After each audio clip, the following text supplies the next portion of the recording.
Assalamualaikum warahmatullahi wabarakatuh dan salam sejahtera semua. Okey, jadi untuk hari ini kita akan sambung masih dalam bab 8 iaitu keradioaktifan. Okey, untuk hari ini kita akan belajar 8.2 atom dan nukleus. Alright. Jadi untuk atom dan nukleus, okey, kita kena tahu atom ni berasal daripada perkataan atomos yang bermaksud tak boleh dibahagi. Okey, untuk atom kita ada satu teori iaitu teori atom Dalton. Okey, mengenai struktur atom diperkenalkan oleh John Dalton pada tahun 1808. Okey, jadi zarah yang lebih kecil iaitu proton, elektron dan neutron berjaya ditemukan dengan perkembangan sains. Okey, jadi teori yang berkaitan struktur atom ni diperkenalkan oleh John Dalton. Teori dia pun nama teori atom Dalton. Okey, nama dia jugalah. Nama teori pun. Okey, kita tengok pula struktur atom. Okey, untuk struktur atom kita ada nukleus dan elektron. Okey, dalam nukleus kita ada proton dan neutron. Okey, kita juga boleh cari nombor proton, nombor nukleon, notasi nuklida dan isotop. Okey. Okey, jadi kat sini merupakan model atom. Okey, model atom Rutherford.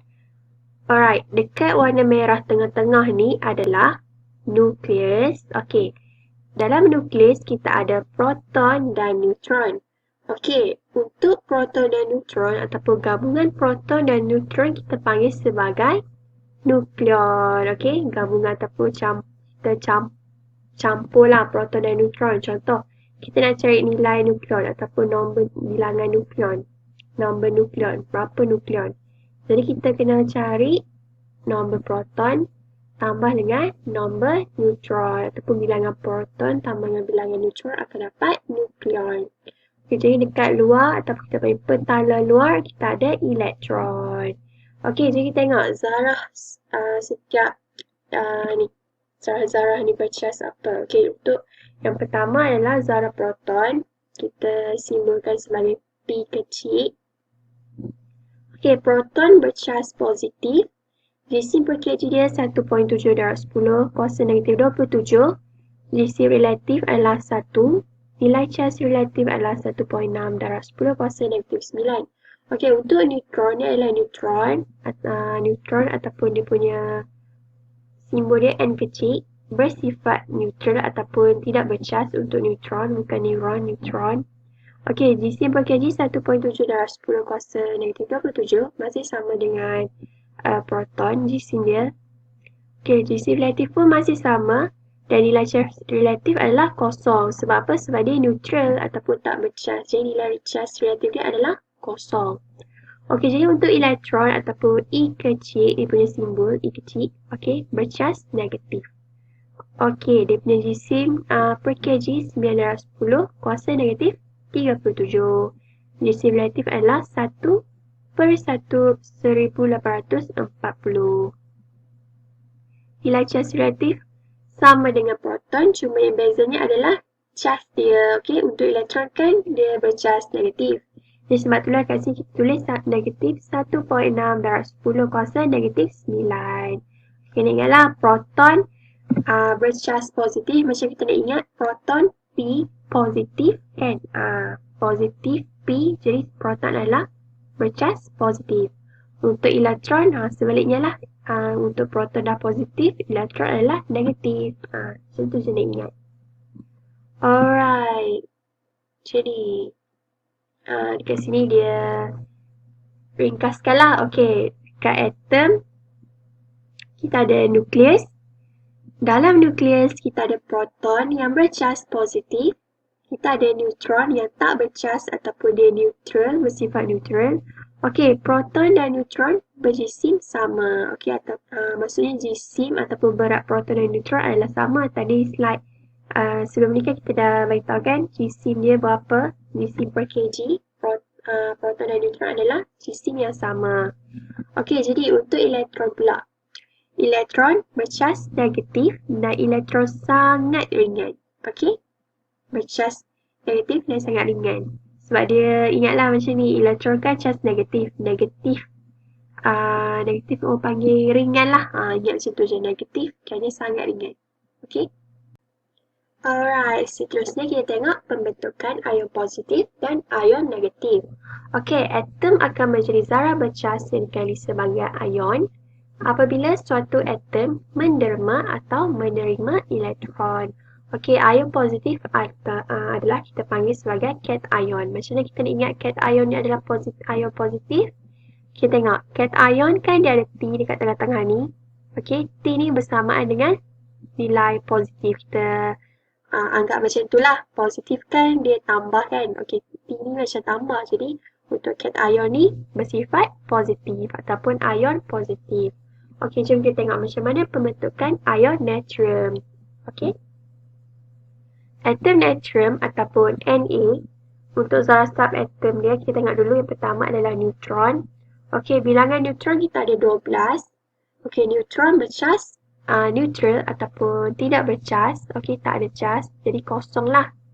Okey, untuk proton pula, P kecil, bilangan dia adalah 11.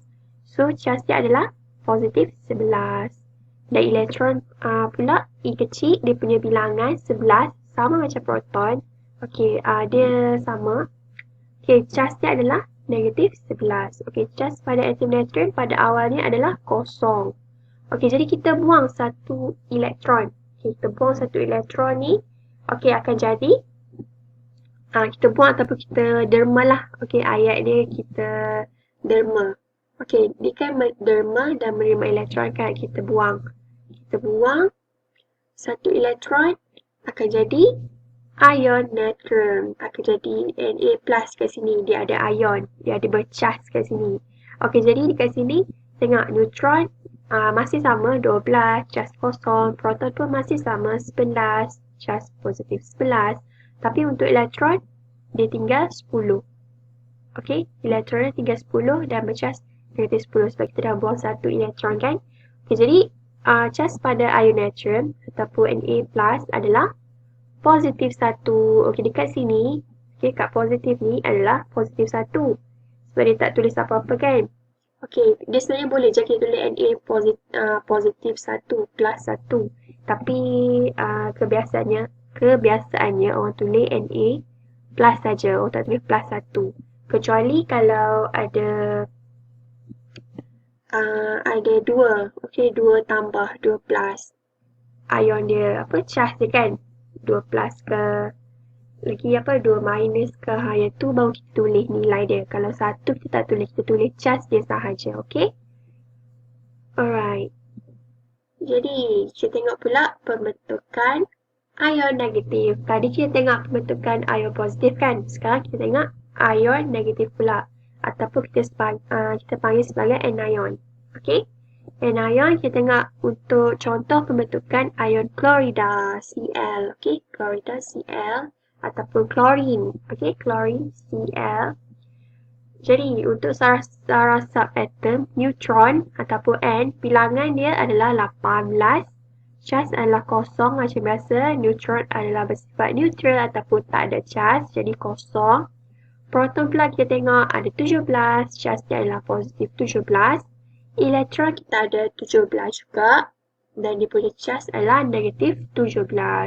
Okey, cas pada atom klorin pada awalnya adalah kosong sebab dia tak ada apa-apa cas kat sini kan. Okey, jadi untuk atom klorin terima satu elektron. Okey, dia terima satu elektron yang tadi, dia buang satu elektron. Yang ni kita panggil dia terima satu elektron. Okey, bila dia terima satu elektron, maksudnya kat sini, dia punya neutron masih sama, bilangan neutron 18, cas kosong, proton 17, positif 17. Okey, jadi kat sini, dia terima elektron. Jadi daripada elektron 17, dia akan bertambah satu elektron lagi, akan jadi 18. Okey, cas dia pun akan jadi negatif 18. Okey, jadi kat sini, bila dia terima satu elektron, cas pada ion klorida adalah negatif 1. Dia konsep macam ni tau. Kalau terima elektron, kita akan cas dia adalah negatif. Okey, bila terima elektron, charge dia adalah negatif. Okey, bukan positif, negatif. Bila kita buang adalah charge dia positif.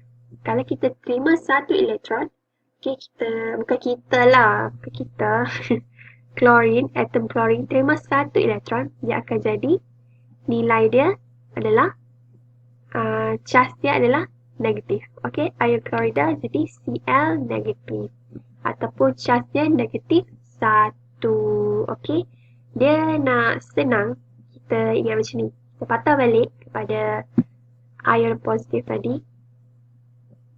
Okey, untuk ion positif tadi nak ingat senang macam ni. Ada satu tips. Okey, tips dia macam ni.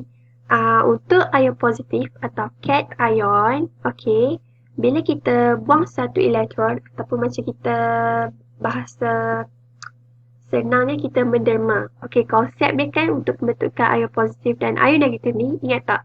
Konsep dia atom tu, okey, atom tu akan bercharge, akan jadi ion apabila satu atom menderma atau menerima elektron.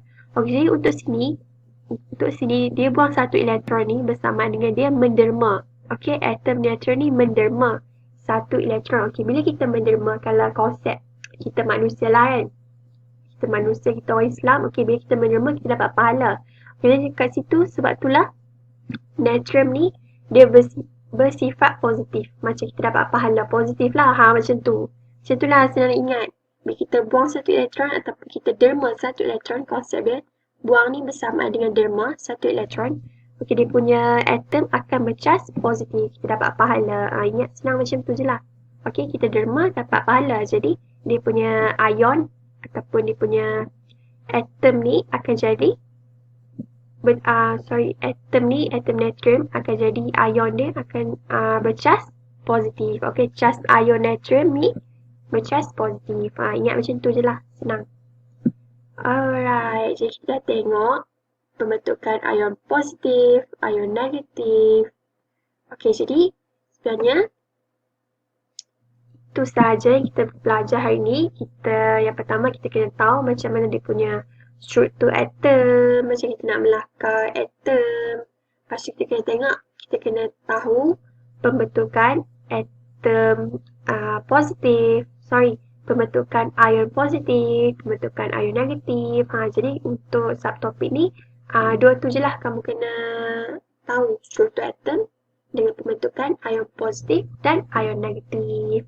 Okey, jadi itu saja untuk hari ini. Sekian, terima kasih.